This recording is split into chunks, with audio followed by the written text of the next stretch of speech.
दोस्तों, आपने cement company का तो काफी सारा नाम सुना है।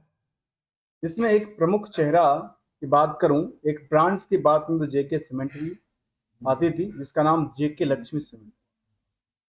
तो आज की स्टॉक लर्निंग हम यहीं से स्टार्ट करते हैं, जो कि एक बड़ी सीमेंट इंडस्ट्रीज के अंदर बड़ी कारोबार करते हुए बड़ी परफॉर्मेंस तक पहुंची थी। स्टॉक फिलहाल कुछ दिनों से इसने बेरिस का जो चार्ट कहती है वो बेरिस ट्रेंड में था, लेकिन वो बेरिस ट्रेंड बेसिकली नहीं है।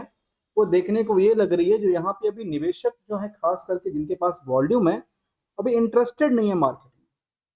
यदि इसको थोड़ा सा जूम इन करके देखूं तो निकल के आते कि एक महीने में मार्केट तो गिर रही है, लेकिन मार्केट में जो वॉल्यूम होना चाहिए था वो नियर अबाउट उसी वॉल्यूम के आसपास चल रही है। उसमें कोई बड़ी रैली नहीं थी, बड़ी बहुत बड़ी बिकवाली का प्रेशर नहीं था, लेकिन मूविंग एवरेज से अभी प्राइस थोड़ा सा लोअर टू लोअर पे काम काज कर। अब क्या कहती है, क्योंकि केवल सीमेंट बनाने वाली कंपनी है, तो कहती है कंपनी को लेकर के प्रोडक्ट में क्या क्या है, सीमेंट है और वर्ल्ड वैल्यू एडेड सर्विसेज उनके पास है। वैल्यू एडेड सर्विस के अंदर क्या कहती है, कहती है जो जिम्सम्स प्लास्टर्स हैं इनके पास, इन द वॉल पुट्टी की बात करती है, in the concretes S double AC box blocks की बात करती है, ऑन द मोटर्स। चलिए, ये सब इनके पास एडिशनल वैल्यू एडेड सर्विसेज के अंदर आती है।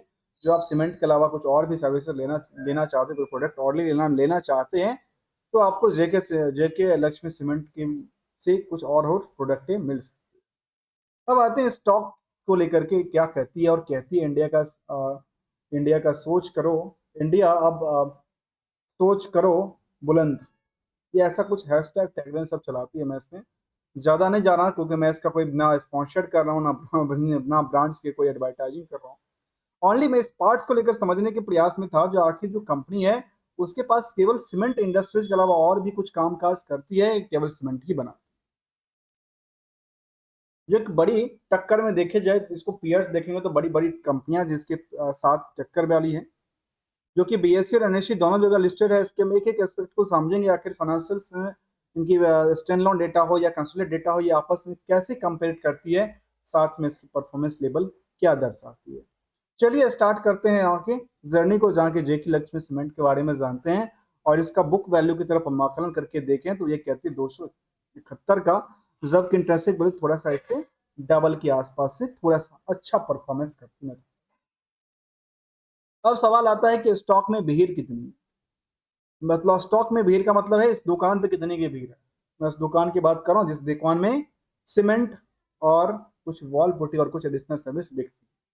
जहां पे मार्केट में केवल सीमेंट बनाने वाली कंपनियां हैं, वहां पे पूरे के पूरे इंडस्ट्रियल में करीब 35 लोगों की भीड़ है। तो अभी तक इस स्टॉक के प्रति, इस दुकान के प्रति, उस कंपनी के प्रति केवल और केवल भीड़ 20।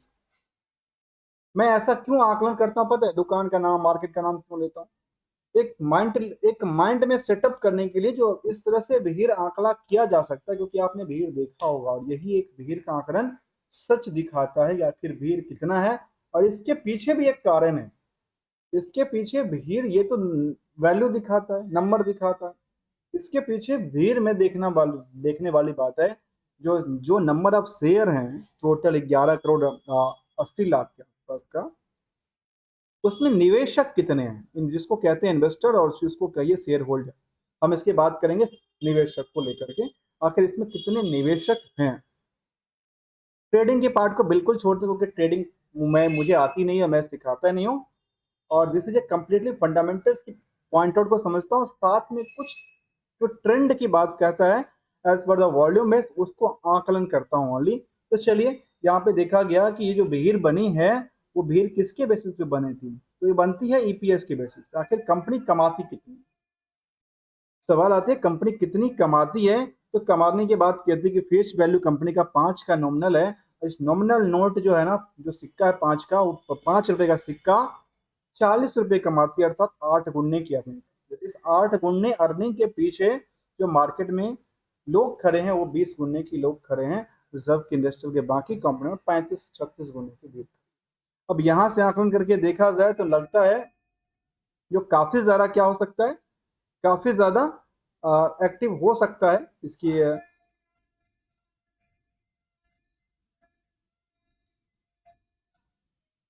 ये हो सकता है। तो चलिए इसका भी अवलोकन करते हैं थोड़ा सा, बीच में कई बार इशू आ जाती है, कोई नहीं, इसका हम देखते हैं आखिर इसमें यदि इन दोनों की आपस में कंपेयर करके देखें, यदि सेक्टर के हिसाब से इसका भी परफॉर्मेंस थोड़ा सा और सुधरता है तो कहाँ पे जाना चाहिए।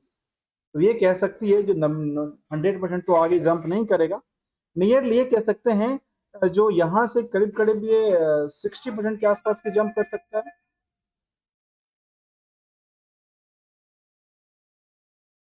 यहाँ से 60% की जंप हो सकती है। अब 60% के जंप के पीछे यदि जाती है तो यहाँ से कितना जाएगा, यहाँ से करीब करीब कह सकते हैं करीब करीब 1200 से ज़्यादा जा सकती है, और ये 1000 की वैल्यू इसका लास्ट लास्ट देखने को मिला। अब आते हैं यहाँ पे कुछ ऐसे चीज को लेकर के जहाँ पे लोअर कहता है कि 628, तब लोअर बॉटम भी बना चुका है और हायर को टच भी कर चुका है। फिलहाल इसी जोन में ये ट्रेड करती नजर आती है। और फिलहाल ये भी देखा जा सकता है यदि इन दोनों को आपस में हम कंपेयर करके ये देखें तो आखिर किस बॉर्डर लाइन के आसपास है। यदि एक बॉर्डर लाइन की बात ये करता हूँ, यदि एक ऊपरी सतह की लाइन है और निचली सतह की लाइन ये कहता है, तो अभी फिलहाल ये ट्रेड कहाँ पे करता है, तो वो कहता है करीब करीब कितना होता है, दोनों को ऐड ऑन करेंगे तो ऐड ऑन करने के बाद निकलता है 1628, और इसको डिवाइड करेंगे 2 से तो कितना होता है 814 के आसपास। तो ये सिंपल समझ में ये आती है, जो हायर टू हायर है, लोअर टू लोअर है, इस बीच में जो बीच का रेखा है उसके मार्केट में अभी क्या है, ये गिरावट। क्या ये पुरानी रिकॉर्ड को तोड़ सकती है, और ये गिरावट कितने दिनों से है इसका क्या कहता है, ये एक संकेत कुछ देता है निकाल। चलिए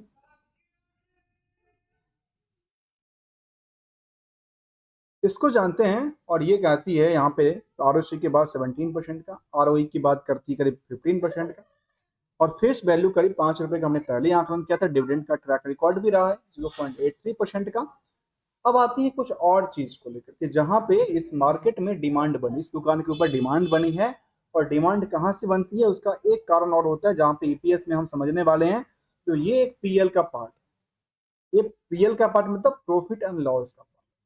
ये एक ऐसा पार्ट है जहां पे आप सेल्स और सेल्स के बेसिस पे जो भी खर्चे हैं उसको बुक कर दो, उसमें से जो निकलेगा वही पीएल होगा। उस पीएल में से कुछ पार्ट को हम आकलन करते हैं, जहां पे नंबर ऑफ शेयर से डिवाइड कर देंगे तो आपके पास ईपीएस निकल के आ जाएगा।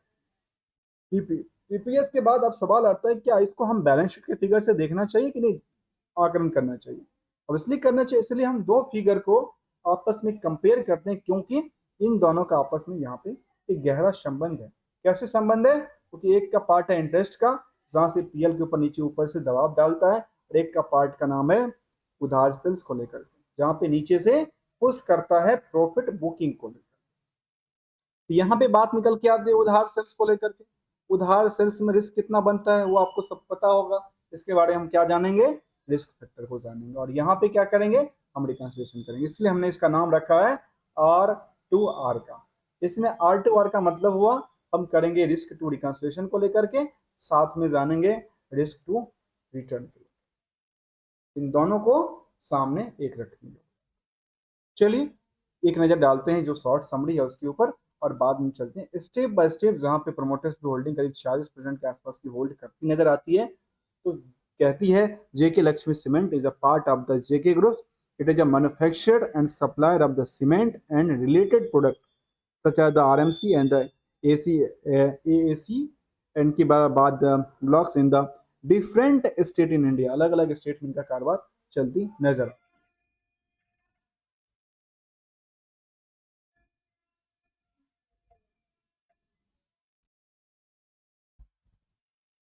अब क्या कहती है इसको लेकर के, हम जरा चलते हैं अगला पड़ाव की तरफ और जानते हैं इसको लेकर के। और अभी तक आपने यदि चैनल को सब्सक्राइब, वीडियो को लाइक नहीं किया है तो कर लीजिए, क्योंकि हम आपके पास कोई टिप्स शामिल करने वाली नहीं है, क्योंकि टिप्स मुझे आता नहीं है। हम शामिल करने वाले हैं केवल और केवल लर्निंग की उस पॉइंट को जो एक समझना चाहिए, एक बैलेंस शीट को लेकर के या कंपनी को लेकर के, कंपनी की एक्टिविटीज। चलिए पीयर्स में देखा गया कि यहाँ पे अल्ट्राटेक जैसे cement, UltraTech, Ambuja, Shree cement, ACC, JK cement. इसके अलावा की बात करें तो इनका का नाम है जेके लक्ष्मी सीमेंट, और एक कंपनी था जेके जेके सीमेंट का नाम आती है। अब ये भी जेके ग्रुप्स की कंपनी है, कहा कि जेपी ग्रुप्स कंपनी ने चला। अब ये दोनों एक ही कंपनी है, अलग अलग कंपनी, इस पे हम डिटेल जानने के प्रयास करें साथ में। इसके बाद निकल के आता है बिरला कॉरपोरेशन भी हैं, जो कि न्यूकोस विस्टाज में, जो कि सीमेंट इंडस्ट्रीज के अंदर है। और इसमें सबसे बड़ी एक नाम निकल के आता है जिसका नाम है अदानी, अदानी सीमेंट। मैं इसका चर्चा इसलिए कर रहा हूँ, एक बड़ी कंपनी है जिसके अंदर फिलहाल अंबुजा भी आती है और एसीसी भी आती है, और इसके अंदर और भी सारी ढेर सारी कंपनी को ये एक्वायर करते जाते हैं, क्योंकि गवर्नमेंट की एक प्लान है अगले कुछ सालों में लाख करोड़ 2 करोड़ घर बनाना। और साथ में एक बात बताऊं, जहाँ पे खास करके वो इंफ्रास्ट्रक्चर को लेकर के डगमगाती है, जहाँ पे जैसे बाढ़ आती है तो बाढ़ के बाद कुछ सिचुएशन अच्छी होती है तो फिर वहाँ पे डेवलपमेंट का काम भी देखने को मिलता है, जिसमें खास करके गुजरात, मध्य प्रदेश और ईस्ट के कुछ स्टेट्स शामिल हैं। आइए जहाँ पे क्वार्टरली रिजल्ट की तरफ हम नजर डालें तो ये कहती है, जो क्वार्टर एंड क्वार्टर बेसिस का क्या आंकड़ा करती है, ये कहती है कि यहाँ पे जून टू जून के बेसिस पे इसका परफॉर्मेंस में क्या हुआ, गिरावट आई। लेकिन यदि पिछले पीरियड से देखें तो कहती है यहाँ भी गिरावट आई। ऑपरेटिंग प्रॉफिट को लेकर कहती है तो ये कहती है हमने इंक्रीज कर लिया। इसके अलावा की बात करें तो यहाँ पे other source of income 11 crore के आसपास था, वो भी थोड़ा सा हिट करके 16 करोड़ पे जाती है। और नेट प्रॉफिट के बाद में कहती है 68 करोड़ के आसपास का, जो कि ये कह सकते हैं सस्टेन करती नजर आती है कि लगातार इसमें तो बड़ी सी, इसको टॉप ऑफ द क्वार्टर भी नहीं कह सकते, टॉप ऑफ द पीरियड भी नहीं कह सकते, क्योंकि इससे पहले भी इसने 115 करोड़, 188 करोड़, 138 करोड़, 150 करोड़, 162 करोड़ तक का आंकड़ा को छू चुका। अर्थात यहाँ पे इनकी सेल्स भी कमी हुआ और प्रॉफिट के आकलन में भी कमी देखने को मिला। आइए इसको देखते हैं जरा परसेंटेज वाइज देखा जाए तो यहाँ पे देखने को मिला कि रिवेन्यू के अंदर करीब 10% के आसपास गिरावट थी। इसके अलावा की बात करें तो ऑपरेटिंग एक्सपेंसेस में करीब 3% से ज़्यादा, और इसी क्रम में नेट इनकम साइड की बात करें तो 10% से ज़्यादा। इसके अलावा नेट प्रॉफिट मार्जिन में देखा जाए तो करीब 0.88% के आसपास। और इतना ही नहीं, यदि अर्निंग पर शेयर की बात करें तो वो भी 10% गिर करके केवल और केवल ईबिटा में उछाल आती है 5% से ज़्यादा। आइए ईयर ऑन ईयर बेसिस का भी हम आकलन कर लेते हैं, फिर हम इसको नेक्स्ट पड़ाव की तरफ जाएंगे, आखिर इसमें कुछ और जो प्रॉफिट बुक किया गया इसके पीछे कुछ कारण। यहाँ पे देखें सेल्स को लेकर के तो ईयर ऑन ईयर बेसिस पे यहाँ पे सेल्स लगातार क्या हो रही है, लगातार बढ़ रही है। लगातार क्या हो रही है, बढ़ रही है, मतलब यहाँ तक लगातार 24 तक बढ़ी है, और यहाँ पे आकर थोड़ा सा लास्ट क्वार्टर में थोड़ा सा हल्का कम हो गया।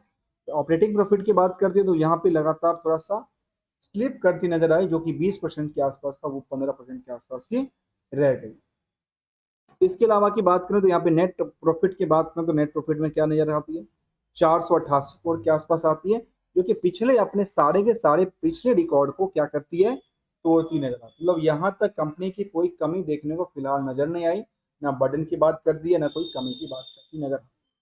अब ये एक पार्ट है जो कि बुक किया गया है, और बुक के पीछे यदि इंटरेस्ट पार्ट को ही देखें, इंटरेस्ट का पार्ट कहती है नियरली यहाँ पे बढ़ती है या घटती है, तो कहती है अभी इंटरेस्ट का पार्ट में उतना ज़्यादा व्यापक नहीं था, नियर अबाउट द थोड़ा थोड़ा करके ही इनमें इंक्रीज हुआ, लेकिन पिछले पीरियड में अच्छी खासी था, वहां से इन्होंने अपने आप को कम आंकड़ा किया है। अब इस चीज को लेकर के जो प्रॉफिट है वो प्रॉफिट एक बुक्ड किया हुआ वैल्यू है, इसके पीछे हमें जानने जरूरी है वो बातों को है जो हमें बैलेंस शीट में मिलेगा। और ईयर इन बेसिस पे कहती है जो 5% की रिवेन्यू ग्रोथ करते हुए जो ऑपरेटिंग है वो भी 5% जंप करती है, और नेट इनकम साइड देखा है तो वो भी 31% के आसपास जंप करती है। और इतना ही नहीं, यदि नेट प्रॉफिट मार्जिन की देखें तो करीब 25% के आसपास, और बाकी करीब ईपीएस में देखा 18%। और इतना ही नहीं, ईबिटा की बात करें तो कभी 28% के आसपास की, 25% के आसपास की उछाल बनाती नजर आती। आइए इसको देखें बैलेंस शीट के आंकलन से, क्योंकि यहाँ पे हमें एक चीज को जानना जरूरी है। यहाँ पे जानेंगे आर टू आर को लेकर, यहाँ पे जानेंगे फर्स्टली रिस्क टू रिकंसिलिएशन को, उसमें क्या आंकड़ा निकल के आता है। वो आंकड़ा ये कहता है, जो टाइम टू टाइम की बात करें तो बोरोइंग्स को लेकर के इनके पास बोरोइंग्स उन्होंने इंक्रीज किया है। इंक्रीज किया है कब से, इस पीरियड से, इस पीरियड से इन्होंने बोरोइंग्स को इंक्रीज किया। इसके अलावा इनका यूटिलाइजेशन कहाँ पे था, यूटिलाइजेशन की बात करते तो कहते हैं फिक्स असेट्स इनके पास काफी इंक्रीज करती नजर आई है। बाकी इनका इंक्रीज उतना पार्ट नहीं रहा, लेकिन केवल और केवल फिक्स एसेट्स में इंक्रीज देखने को मिला है। इसमें देखा जाए तो अगर इनकी मार्केट में उधार की बात करें, जहाँ पे केवल और केवल कहते हैं 44 करोड़ के आसपास की इनके पास उधार पड़ा हुआ है, बहुत ज़्यादा नहीं था। और ये इनके लिए अच्छी संकेत ये देता है कि 44 करोड़ मार्केट में कुछ नहीं है, वो भी इनके पास पैसे कब आते हैं, केवल और केवल 2 दिन में पैसे का आंकड़ा देता है। और इसमें देखा जाए तो इसमें बैलेंस शीट की फिगर में करीब 44 करोड़ के आसपास की वैल्यूएशन में टोटल के टोटल साल में कितना सेल करती है, करीब 6700 करोड़ का। उसमें 44 करोड़ का ही रहा मार्केट में, अर्थात इसका कह सकते हैं कि 10% भी नहीं था, नियरली 9% के आसपास की क्या बनी है, इनकी मार्केट में पैसे लगे हैं, जितना कि उन्होंने प्रॉफिट बुक करके रखा। चलिए, अब तो एक पार्ट हो गया जहाँ पे रिस्क टू रिकंसिलिएशन हमने चर्चा कर लिया, जहाँ पे एक फिगर और देखते हैं, खास करके उन पार्टों को जो देखने को याद थी कि इनका आंकड़ा दिन बाय दिन चाहे नेटवर्थ की बात करें, चाहे रिवेन्यू की बात करें, चाहे स्टैंडअलोन डेटा की बात करें, चाहे कंसोलिडेटेड डेटा की बात करें, डे बाय डे इंक्रीज करती नजर आती है। इसमें कोई कमी देखने को नजर नहीं आती है, चाहे स्टैंडअलोन डेटा हो या consolidated data. Is best better for the year on year basis पे अच्छी खासी ग्रो लेवल बनी। अब सवाल आता है इसकी चार्ट को लेकर, सवाल उस चार्ट को लेकर की है कि पिछले एक साल में जब इनकी रिवेन्यू मॉडल पिछले साल से लगातार बढ़ती नजर आती है, इनकी चार्ट में कुछ दिनों के लिए एक लंबी उछाल के बाद मार्केट क्या अपनी थोड़ी सी हल्का होने के लिए रखा था, क्योंकि यहाँ पे जब मार्केट ने थोड़ा सा डिप लिया था हल्का सा, उस टाइम पे देखने को ये मिली कि वॉल्यूम नहीं था मार्केट में, मतलब लोग इंटरेस्टेड नहीं थे बेचने को लेकर के, इंटरेस्टेड नहीं थे, लेकिन मार्केट में क्या हो रहा था, प्राइस गिर रही थी। इसका कुछ कारण है और उसके लिए आप एनालिसिस उस पॉइंट को कर सकते हैं जब क्या होता है, जब एक तो प्राइस को आंकलन और साथ में वॉल्यूम को आंकलन। क्या वॉल्यूम गिर रही थी, वॉल्यूम वॉल्यूम नहीं गिर, प्राइस गिर रही थी, लेकिन वॉल्यूम में क्या था, सस्टेनिटी, कोई फर्क नहीं पड़ता। यदि यदि प्राइस भी गिर रही है और वॉल्यूम गिर रही है, मतलब मार्केट में सेंटिमेंटल कुछ अलग दिशा में ले जा रही है कि यहाँ पे पैनिक बनने वाला है। इस सिचुएशन में क्या होता है, मार्केट काफी गिरता है। तो यहाँ पे उसको कहते हैं बेसिकली स्ट्रॉन्ग बियरनेस। तो स्ट्रॉन्ग बियरनेस तो नहीं आती यहाँ पे। अब आते हैं इसको आकलन करते हुए, जहाँ पे फिलहाल ये देखने को ना कि अभी वॉल्यूम जैसे कुछ नई वॉल्यूम यहाँ पे आती है तो मार्केट दोबारा स्ट्रेंथ करती नजर आती है और फिलहाल अपने एवरेज जो डेमार्क वैल्यू है उसके आसपास टिकने की उम्मीद करता है। और क्या ये अपने पिछले रिकॉर्ड का, जिसमें 6 महीने का आंकड़ा करूं, तो अपने ब्रेकआउट करने के चांस बनाता है। तो देखा जाए तो क्या इस लेवल तक स्टॉक आई थी, तो नहीं, इस लेवल तक फिलहाल उसने बॉटम को अभी तक नहीं टच किया। जब बॉटम को टच नहीं किया है तो क्या यहाँ से सेम फिगर आउट के साथ ये उछाल बनाने के प्रयास में लगा हुआ है। अब इसलिए लग सकता है क्योंकि इसे फंडामेंटल में ऐसा कभी कमी देखने को नजर नहीं आई है। तब भी हम एक नज़र डालते हैं शेयर होल्डिंग की, शेयर होल्डिंग लिस्ट की तरफ और बाकी सारे एस्पेक्ट को लेकर के, आखिर बोनस का पार्ट्स को लेकर क्या कहते हैं, सेंटिमेंटल कुछ कहता है, जहाँ पे ये कुछ देखने को मिलती है कि 3 सितंबर को इन्होंने अभी लास्ट उन्होंने रेगुलेशन की बात करती नजर, लगातार उन्होंने रेगुलेशन के अपनी रेगुलेशन फाइल करते नजर आए। आखिर रेगुलेशन में फाइल क्या किया उस पर हमने एक नज़र डाली है। तो 3 सितंबर का जो अपडेटेड था उसमें कंपनी ने क्या कहा, कंपनी ने कहा है जो pursuant of the regulation of the exercise and the taxation of is ward 1, इसके पास एक नोटिस मिला था। नोटिस कहाँ से मिला था, सर सेबी सर्कुलेशन एग्जाम, और वो 31/8 को मिला था, रिसीव बाय द 2/9 को मिला, और वो गुड्स एंड सर्विस टैक्स से मिला। और ये अक्सर मिलता रहता है, कहती input tax credit and the raise the demand of the 29 crore का इनके 29 लाख का इनके पास डिमांड होना था, इंटरेस्ट ऑफ द 26 लाख का इनके साथ, और भी additional impose of the penalties की बात करती नजर आती है, जिसमें ये कहा गया कि 2 करोड़ के आसपास क्या बनती है, इनकी पेनल्टी बनती है। अर्थात टोटल लायबिलिटी के बाद उन्होंने 29-30 लाख के आसपास का उन्होंने डिमांड भेजा है। अब इसके लिए कंपनी अपना चेक करेगी, मटेरियल चेक करेगी, फिर अपना फाइनेंशियल उसको अपडेट करेगी और डिपार्टमेंट को सबमिट करेगी। इसमें कोई वो डेली, अरे हर कंपनी को आती रहती है, इसमें कोई बड़ी वो नहीं था, उछाल चढ़ाव देखने को नजर नहीं आया। अब आते हैं इसको लेकर के किस पार्ट को लेकर के, जहाँ पे हम ये देखें आखिर यहाँ पे निवेशकों के मन में क्या चल रही है, और स्टॉक जो फिलहाल भी कुछ दिनों से कभी गिरती है कभी चलती है, तो उसका आंकड़ा क्या कहता है, निवेशकों को दिया क्या। कंपनी लगातार डिविडेंड पेइंग कंपनी रही है। डिविडेंड की ट्रैक रिकॉर्ड हमने देखा था, खासकर 1 सालों के दौरान देखा जाए अभी 11/8 से लेकर के अभी तक का आंकड़ा देखा तो कहती है 4, 2, 6 और 3, 9, मतलब 10, सवा 10 रुपए के आसपास, 10 रुपया 25 पैसे, 10 रुपया 25 पैसे का ये डिविडेंड भी दे चुकी है कंपनी, चाहे वो फाइनल डिविडेंड हो और इंटरिम डिविडेंड के दोनों को मिलाकर एक साल के दौरान। जब एक साल के दौरान की बात में 10 रुपए के आसपास डिविडेंड भी पे किया है। और कुछ अपडेट की तरफ तो चलते हैं, वो पार्ट्स हैं इन्वेस्टर को लेकर। आखिर इन्वेस्टर को लेकर क्या किया? यहाँ पे देखने को मिले प्रमोटर के पास 40% होल्डिंग। उस प्रमोटर के पास जो होल्डिंग है उसमें के Bengal and Assam company limited है जो मेन होल्डिंग है। इसके अलावा श्री अस्थुमन सिंघानिया HUF जो उनके डायरेक्टर्स और उसके प्रमोटर्स के कंपनियां प्रमोटर के नाम्स होंगे। FI की तादाद भी करीब 11%, DI उसमें सबसे ज़्यादा, मतलब FI से ज़्यादा DI को यहाँ पे भरोसा ज़्यादा है, जो कि 25% की होल्डिंग बना के रखी है। पहले तो 28% के आसपास होल्डिंग हुआ करता था, लेकिन फिलहाल ये जो डेटा आती है उस टाइम फ्रेम की डेटा आती है जिस जिस 30 जून के डेटा के उन्होंने डेटिंग को फाइलिंग कर। इसके बाद भी मार्केट में ट्रेडिंग होती रहती है, चाहे ट्रेडिंग पार्ट में वो DI हो या FI हो। तो जब अभी सितंबर के डेटा आएगी तब एक्चुअली फिर दोबारा पता चलेगा इनमें क्या चेंज हो।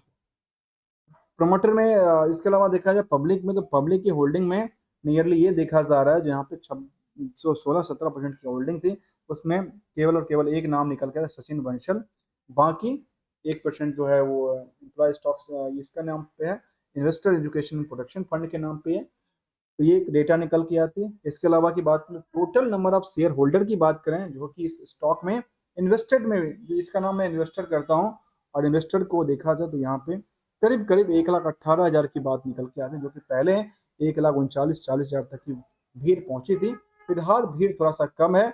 उसके पीछे ये था जहाँ पे चार्ट में हमने देखा था जो स्टॉक में क्या थी, चार्ट में जो गिरावट वाला संकेत था यहाँ पे खास करके इसके बाद मार्केट ने थोड़ा सा स्लिप करती नजर आई थी, और ये क्या अपने रिकॉर्ड को तोड़ने में नाकाम या रही थी यहाँ से लेकर के यहाँ तक।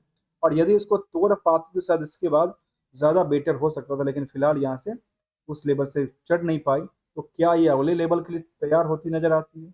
अब इसलिए हो सकती है तैयार होते हुए, तो यहाँ पे देखा जा सकता है आने वाले समय को लेकर के। मैं आपको रिकमेंडेशन या एडवाइजरी नहीं दे रहा हूँ, इसलिए कंप्लीटली लर्निंग पार्ट के लिए था। अब इसमें एक चीज और देखेंगे, उसका नाम है खास करके PPT, जो कंपनी ने अभी रिसेंटली अपडेट किया होगा अपने बिजनेस को लेकर के। बिजनेस को लेकर कहती है JK लक्ष्मी सीमेंट ने अपनी बताया है, और कि उन्होंने कहा कि हमारे पास जो रेशियोज हैं उसमें कहती है कि हमारे पास क्या है, कहते हैं करंट स्ट्रक्चर हमारे पास क्या है। JK लक्ष्मी हमारे पास ये कहती है, प्रमोटर्स होल्डिंग की ये कहती है। इसके अलावा कहती है जो हमारे पास अदर प्रमोटर्स हैं, उदयपुर कंपनी के पास देखने को मिलता है, हमारे पास ये है नसीबपुर मंगलोर माइंस की बात करते हैं, इनके पास माइनिंग का कामकाज भी है। तो क्या सेगमेंट वाइज को एक नज़र डालें कि आखिर क्या क्या सेगमेंट में कंपनी कामकाज करती है। तो कंपनी के पास खास के 2-3 नाम उन्होंने डिक्लेयर किया, एक तो JK सीमेंट का, दूसरा उदयपुर कंपनी का, तीसरा उन्होंने नाम किया हाई ड्राइव को लेकर के, फिर उन्होंने हंसदीप को लेकर के बताई है। उन्होंने ट्रांजेक्शन्स मशीनरी की बात करें, tent vision with result structure की बात करती है कि हमारे पास ये सब स्ट्रक्चर्स हैं। इसको एक PPT के तौर पे कंपनी ने बनाया अपने इन्वेस्टर को लेकर के, जहाँ पर appointment date of the scheme की बात उन्होंने किया। इसके अलावा उन्होंने कहा कि हमारे पास advisory for the proposal schemes हमारे पास हैं। इसमें हमने PwC कंपनी को या फिर आइनोवेयर को, PwC का ही देखने को, लाइसेंस सिक्योरिटी हमारे पास मर्चेंट हैं, और ये उन्होंने अपडेट देखने को मिलती है। अब आते हैं निवेशक को रिटर्न को लेकर के, आखिर निवेशक को रिटर्न क्या दिया। तो पिछले एक महीने में इस कंपनी ने इसकी शेयर में करीब 5% की गिरावट रही, 6 महीने में देखने को मिला करीब 12% की गिरावट के साथ कारोबार किया। अब पिछले एक साल में करीब 14% के उछाल के साथ पिछले 5 सालों में कंपनी ने 145% की उछाल दिया, और इस तरह की उछाल इसमें कई बार अपनी ब्रेकआउट को तोड़ती नजर आती है। एक तरह से ये ब्रेकआउट तोड़ा था, इसके बाद एक और तोड़ती नजर आई थी, और दोबारा तोड़ने के लिए प्रयासरत है, लेकिन अभी तक उस लेवल पे पहुंचा नहीं है। अभी थोड़ा सा इसमें प्रेशर था, लेकिन इसके पास सपोर्टिंग ढेर सारा पड़ा हुआ है। जैसे सपोर्टिंग की बात करूँ तो ये सपोर्टिंग देखने को मिलता है, इसके लीकेज सपोर्टिंग। इसमें क्या होता है, स्टॉक मार्केट में केवल एक ही चीज का हमेशा ध्यान रखना है, वो ध्यान इस बातों का रखना है कि मोटिव क्या है, मोटिव के साथ साथ टारगेट क्या है। तो टारगेट ये मोटिव है, तो मोटिव क्या है, मोटिव क्या है, तो मोटिव के साथ क्या है, आपकी टर्म टारगेट है या फिर आपकी ग्रोटा, इन दोनों को हाइब्रिड करने के बाद एसएल को ध्यान में रखना चाहिए हमेशा। कोई भी कंपनी हो एसएल को बिल्कुल ध्यान में रखना चाहिए, नहीं तो आपके नुकसान हो सकते हैं। मैंने आपको कोई रिकमेंडेशन या एडवाइस भी नहीं कहा कि ये स्टॉक कहाँ तक जाएगी नहीं जाएगी, केवल ये जहाँ पर आंकड़ा निकल के आई थी इसके बेसिस पर यदि मार्केट ने सेगमेंट के हिसाब से कामकाज किया तो मार्केट में क्या हो सकती है, एक उछाल हो सकती है, जो कि हमने कहाँ देखा था, करीब करीब 1500 के आसपास, कहाँ से, सॉरी, इसके अलावा करीब 1200 के आसपास की आंकड़ा जा सकती नजर आ सकती है। तो आज के स्टॉक लर्निंग हमने यही जाना और समझा जेके सीमेंट, जेके लक्ष्मी सीमेंट को लेकर के। नेक्स्ट वीडियो के साथ जल्दी मिलेंगे, तब तक के लिए धन्यवाद। Thank you so much for joining है दोस्तों। बस